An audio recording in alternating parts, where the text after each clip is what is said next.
my name is Tracker, and I'm a Deepwoken nerd. This video is a guide on how to make builds so you can make your own unique builds and avoid copy pasting and relying on your friends or YouTube. To start things off, to make a build, we first need a main idea which will be the basis for the build. Factors to consider here are what the build is for and what you intend to use on it. This can be as simple as it's for PvE or as specific as it's to beat Chaser as fast as possible. In this portion of making your build, you should also outline everything at the top of the builder as shown, including your race, bell, oath, murmur, origin, as well as the weapon and attunement or attunements you wish to use along with your preferred enchant. These are important so that you can understand where you need to develop your stats better later on. The main portion of crafting your build is in the talents. The more you research you put into what talents you want for your specific build, the better it will become. For example, on an Insanity build, you will know that you need at least 85 willpower for the Insanity talents, as well as some strength and fortitude for Lose Your Mind. Make sure to list the most important talents to your build and then their requirements to make sure you get them on your build. To research talents, there are two very easy ways. The first is to use the Deepwoken Talents wiki page, where you can find all of the talents along with their requirements as well as instructions on how to find specific talents down the list, using Ctrl F and searching for keywords. This is a good spot to look because it will show you the Mystic quote to get the talents in your future hands to enhance your build farther. The second method is through the Deepwoken builder directly. You can go to the sidebar and go to the talents menu and look up any given talent from there as well. Both of the links to these sites will be in the description. Don't feel discouraged if you find this portion long and difficult at first. It comes with time and knowledge of all the talents in the game. You will get better over time. Next, you will want to look into any other mantras you want for the build outside of your attunement. This could be, for example, needing 50 fortitude for reinforce. It is important to note them so that you know to allocate the stats accordingly. From there, choosing your oath will also potentially make you adjust your stats. For example, 40 willpower for blind seer. Just another factor to take into account. And last but not least, the murmur is just good to know to consider it as a factor when making the build, like possibly some charisma for Tacit or 40 willpower for Art or Scream depending on your build. On a normal build, you have 327 stats overall, 4 of which are your race stats and the rest you can allocate as you wish. Here we will go through an example of a standard fire build.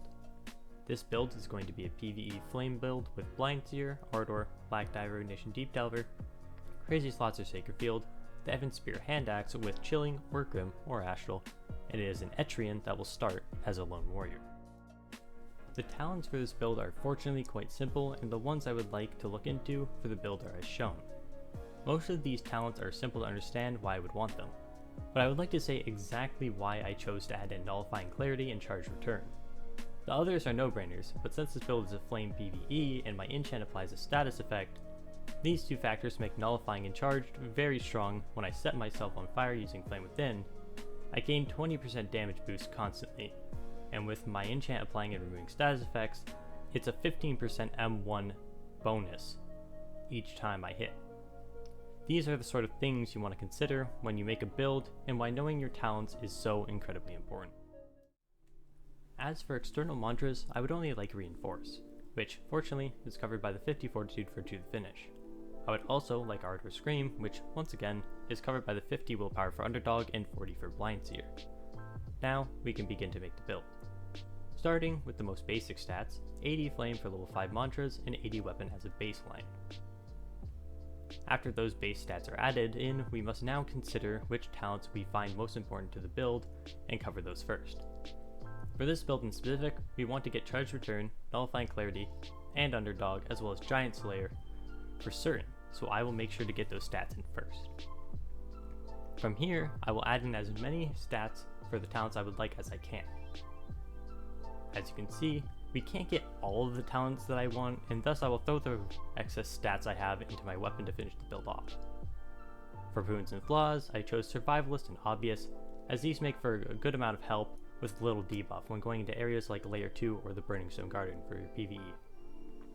This mastery card setup is 6/6 for Vitality and Proficiency, as Ether Regen and Mantra Pen are quite useless on the build compared to health and M1 damage. Running out of stats, like you were previously shown, is exactly why the Shrine of Order is so powerful, which leads us perfectly into our next section, A brief explanation of the Shrine of Order. The Shrine of Order is a deep shrine that costs 10 knowledge and requires you to be at least power 8, found in the Songseeker Cave, with the Mind Skippers.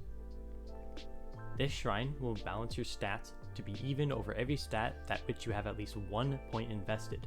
The 2 racial stats do not count. This will take 25 out of any stat at max, so 65 in something like agility would become 40 at its lowest. This shrine is very powerful because it allows you to get some higher spec talents like reinforced armor at 90 fortitude before you respec the talents into other trees, which would drop your fortitude, in that case, down to 65. To get even more talents in the endgame. I will explain exactly how to see what the shrine will do to your build using the Shrine of Order build.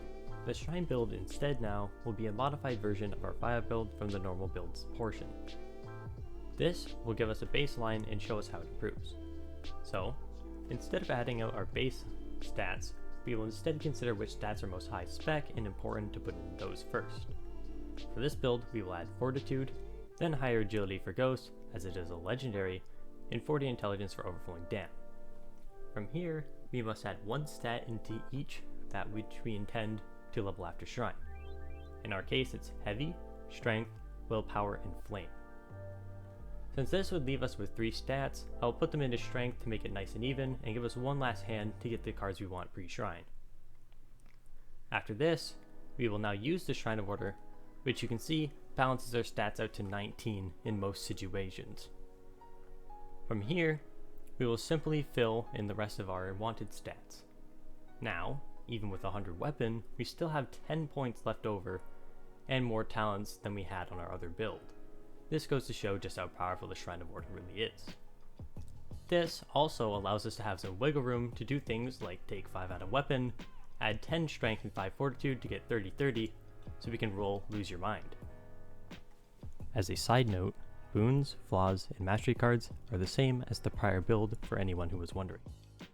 Overall, the Shrine of Order build is much more powerful and tankier in general compared to the non-Shrine build, due to the ability to gain more talents than possible before. You can mess with when you shrine and how you shrine by swapping stats around and then just pressing the Shrine of Order button to see how it will spread your stats. Don't be scared to test some things out even if they don't end up good. That's how you learn to use the shrine better. Check with the builder over and over, and then when all seems good, go ahead and make it in game. Setting up an upgrade order is important so that you can get all the talents you want on your build. For example, if you get agility right at the end, you'll have trouble getting Ghost because it's a legendary, and you will only get 1 chance to roll it instead. So you want to level them in order of what's most important to you, which will likely put your attunement and weapon last. As much a pain as it is, it's worth it in the end. The upgrade order I would recommend on this build pre-Shrine is Agility, Fortitude, and then Intelligence, as Intelligence only has 1 card I need pre-Shrine, while the others have a legendary and more rares. Post-Shrine, I would first get Willpower and my Murmur, and then add the few stats in Fortitude and Strength, then go 75 Attunement, then Weapon, and the last 5 Attunement last, as there's no talents at 80 Flame. This would give me the most important cards first, and put the things that don't give me very many talents last. For progression, ideally you want to do Trial of 1 to end up instantly at Power 6 with 5 investment points to go.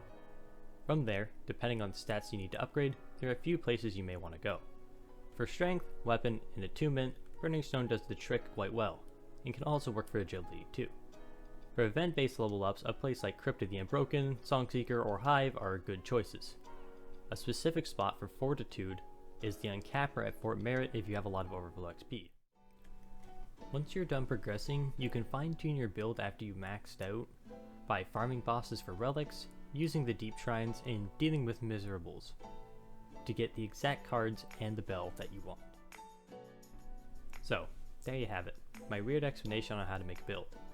If you have any questions, feel free to leave a comment, and if this video isn't super old, I'll probably respond. Anywho, go forth and make a unique build.